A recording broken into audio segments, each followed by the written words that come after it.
For one reason, right? What is it about flying that terrifies you? Hours earlier, our day begins in an airport classroom. Is it the crashing? And the dying. If I can, it's the dying. The burning fire and the... Listing our fears no matter how irrational. Okay, so what else?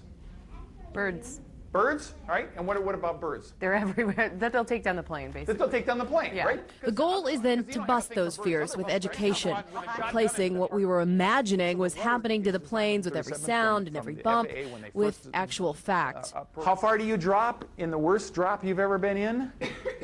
3 feet. What? Say what? Busting those myths in the cleared for takeoff course is Captain Ron Nelson, a pilot for 35 years. Were you ever afraid of anything?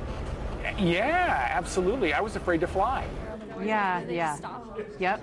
In the class, we partner up for projects. Audra is a new mom who doesn't want to pass her fear onto her newborn. So that's the power of the mind. I learned it's common for new parents to develop this fear. So we'll talk about that. Captain Ron has seen them. He's treated thousands over the years. You're talking about 60 million people who are afraid to fly.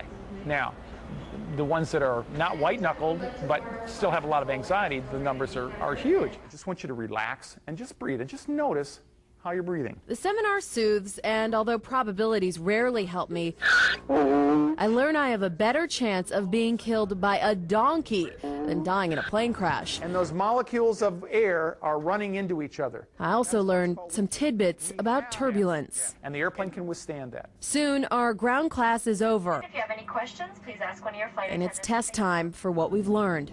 Okay, there's the first power reduction right there. Captain Ron is with us on our flight to talk us through it. Okay, well, look at me. I'm afraid they'll want to break me of my flight rituals, which are listening to music and staring out the window and refusing to talk to anyone. Instead, they tell me to build my nest. You don't need to break yourself of what helps you. New mom Audra needs conversation to distract her. How fast are you breathing right now? That's what my wife said. She says I'm fine. And Alan wouldn't know what his nest looks like because his fear kept him grounded for 43 years. His motivation is being left behind now that his wife is retired. The flight was bumpy. The monsoon's here and the landing was a little bit hard. But we're doing great. No rental cars needed, and everyone agrees we can make it back to Phoenix. No problem at all. Listen to what other people do, connect with other people who've gotten through it, do whatever it takes, but just keep moving forward. An hour later, in the skies again, I'm back to my nest, but experience a breakthrough as I have the courage to join some of the conversation.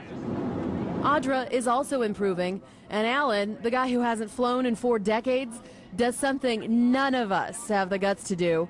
He's moving around. The good news is it's one of the most successful phobias to treat. Back in Phoenix and on the ground, we made it.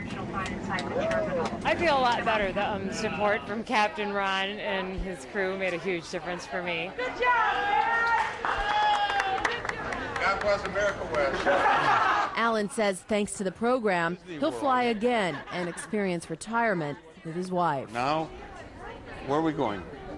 Vegas. Yeah.